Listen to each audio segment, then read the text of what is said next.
We're really lucky at Ashurst as a global firm because we get the opportunity to collaborate with colleagues all over the world and in different markets. And so when we think about things like remote working, that's already an embedded part of how we work and how we do things. We consider it really important, and we don't put a lot of restrictions around how we engage in remote working because people need the flexibility to be able to do that in the way that's right for their lives. On the GradWise team, we ensure a sense of belonging and inclusion by keeping connected and being intentional about that. We have virtual meetings, and we also have virtual team building so that we can feel that sense of social safety and inclusion and have a little bit of fun. We do the same with our student cohort too. We facilitate events online which are flexible and accessible by all.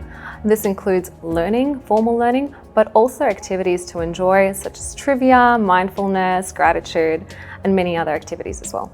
In the remote working environment, it's not necessarily about equality and everyone having the same type of working conditions, but it's about equity and making sure that you tailor and personalize the working conditions to each individual.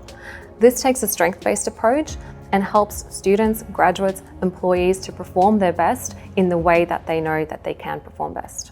For parents or for people who maybe have a disability and working at home is easier for them some days and meets their access needs better, that's fantastic, and we need to make space for that. But equally, there might be other people for whom working from home or working remotely is a real challenge, and it's really important that we don't just set and forget on remote work arrangements and flexible working. And I think that's true actually of any working arrangements that we have.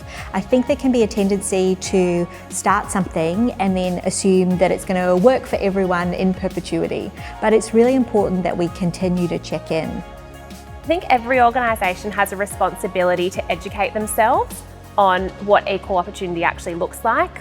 We don't all start from the same place, so we have a responsibility to put special measures in place so that we can bring those that need a little bit of help accessing opportunity to the same starting line.